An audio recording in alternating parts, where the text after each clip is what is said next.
For rebellion is as the sin of divination, and presumption is as iniquity and idolatry. 1 Samuel 15:23. These words, stark and powerful, paint a picture of King Saul's downfall. Saul, chosen by God, allowed disobedience to fester in his heart. He chose his own desires over God's clear command. This act, this rebellion against divine instruction, set him on a path away from his destiny. But within this tale of disobedience lies a deeper truth. Sometimes true obedience requires an act of rebellion.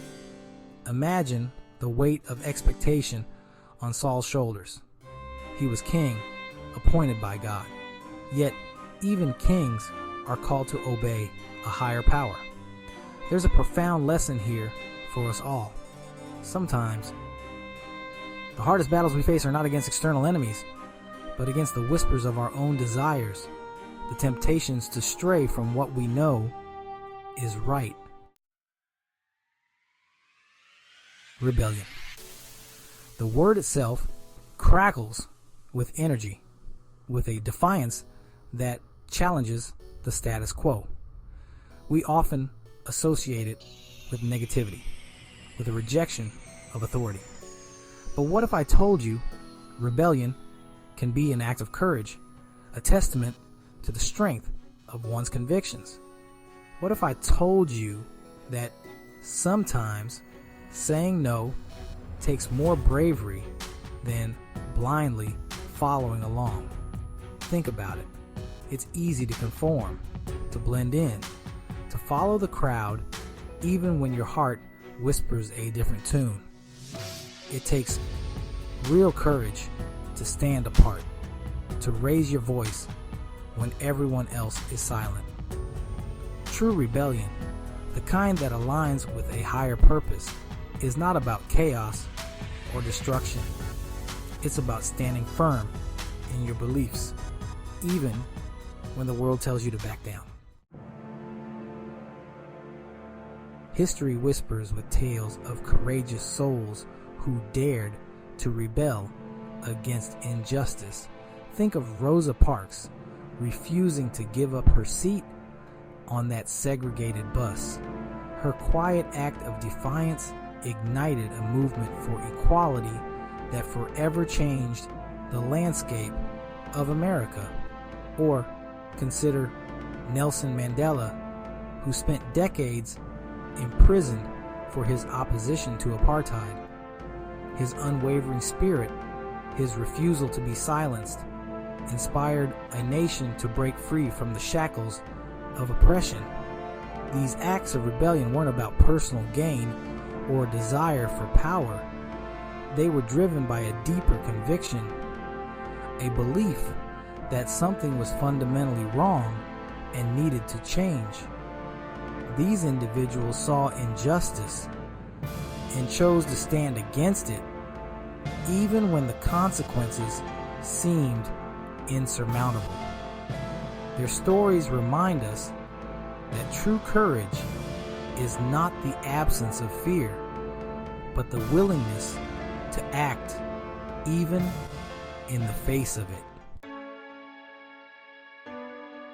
The strength to stand alone. You might be thinking, these are extraordinary people. What about me? I'm not a hero. But you don't have to be a famous activist or historical figure to embody the spirit of courageous rebellion. Every day, we're presented with opportunities, big and small, to stand up for what we believe in. Maybe it's speaking out against bullying at school or challenging a discriminatory policy at work.